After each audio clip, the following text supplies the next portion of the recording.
All right, welcome back. By a show of hands, how many people or how many of you have seen the movie The Secret? If you don't know what it is, look it up. I'll also have a link in the description to tell you what it's about. Anyhow, I highly recommend watching it. It's about the law of attraction. If you don't know what that is, you could look that up as well. The law of attraction is one of several universal laws, which I think should be studied, applied, and mastered. And you notice in that last sentence, I said the word applied. Action. Unless there's action, none of this stuff matters. I've heard it said in several sources, from several sources, that you cannot park. I'm sorry, let me back up. You cannot steer a parked car. Think about it. Get in a car, you can have the engine running. Unless you're moving, you can't steer it. Now, older cars that don't have power steering, you really couldn't steer it. You could not turn those wheels unless you were moving. Newer cars, yeah, you can, but you're not going to, change lanes or anything. So you have to be in motion. Okay. Another term is get started and stay started. I got that from Jay Massey. Basically, when am I going to start? When are you ready? How about right now? How about today? And stay started, meaning that you're going to work on it every day. Now, what this leads me to, and you may have heard this as well, this is one of my favorite quotes. It's from Theodore Roosevelt. It's called The Man in the Arena, and it's from a speech that he did a long time ago. And let me read it to you out loud, and I'm going to look right at my screen here to make sure I don't miss a single word. It's not the critic who counts, not the man who points out how the strong man stumbles, or where the doer of deeds could have done them better. The credit belongs to the man or woman who is actually in the arena, whose face is marred by dust, sweat, and blood, who strives valiantly, who errs, who comes short again and again, because there is no effort without error or shortcoming. But who does actually strive to do the deeds? In other words, really working, doing the deeds. Who knows the great enthusiasms when you have an accomplishment or you get your prize after the race that you ran. Actually strives to do the deeds, who knows the great enthusiasm, the great devotions. Great devotions. What does that mean? Who spends himself in a worthy cause.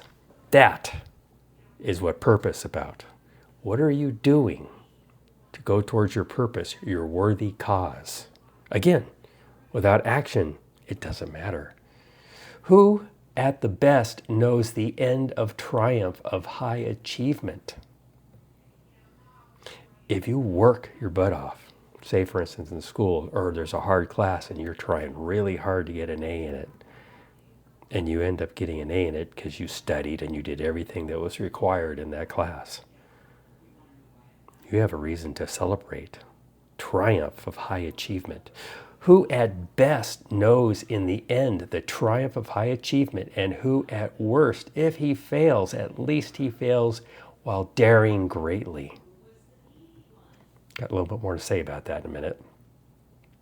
So that his place shall never be with those cold, timid souls. In other words, the people who didn't try, who neither knew victory nor defeat. This leads me to another thing I got from one of my teachers, one of my mentors back in the days, about no regrets. If there's an opportunity that you want to take or you've been wanting to take and you pass it by, you don't even get off the highway to go do it, you're going to regret that for the rest of your life unless you try to do it again. This is where things get done. It's where the real learning takes place, okay? Regrets, regrets, regrets, regrets. Regardless of what you consider your higher power. Now, we all have some semblance of what our higher power is. It can be God, it could be providence, it could be the universe, it could be just dumb luck. It doesn't get off the bench unless you stand up and get out there and start moving around. Whether it's luck or the powers of the universe that are on your side, they're not going to do much unless you're actually involved in the activity that you're working on. Stand up and get into the arena. That's where your faith, the universal laws, etc., that's when they get busy. They start working with you. You know, you can say as many affirmations as you want while laying in bed or sitting on the couch. But until you stand up, get out and start working it. Start being part of the game, being in the arena. You'll never experience the returns, all of that affirmation that you've been doing.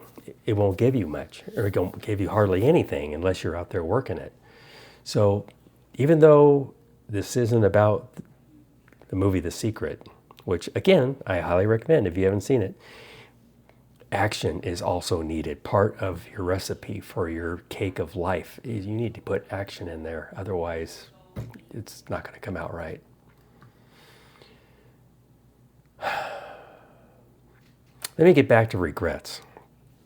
I've heard so many times stories people have told that I've read about, the end of life. It's something most of us don't want to think about, but we all think about it more, especially as we get older, is that the people, when they're on their deathbed, when you ask them about regrets, they will tell you a laundry list of them that I regret I didn't spend more time with my grandchildren.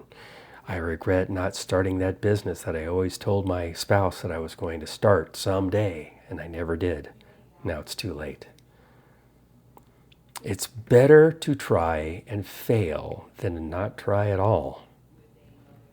Sure, if you do something and you get hurt or, you lose a lot of money, trying to start a new venture, you'll probably have some regrets with that. But the things that people regret the most is not trying. Think about that. Anyhow, that's all. It's a shorty today. I just want you to think about it. Again, think about watching The Secret if you never watched it before. Study the universal laws. I think they're all applicable.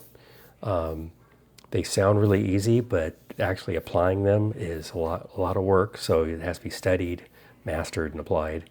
Now, as far as getting active, whenever you have an idea or you get up in the morning and going like, I need to work on my business or I need to work on my schooling because I'm trying to get a new degree, carve out some time, some intentional time.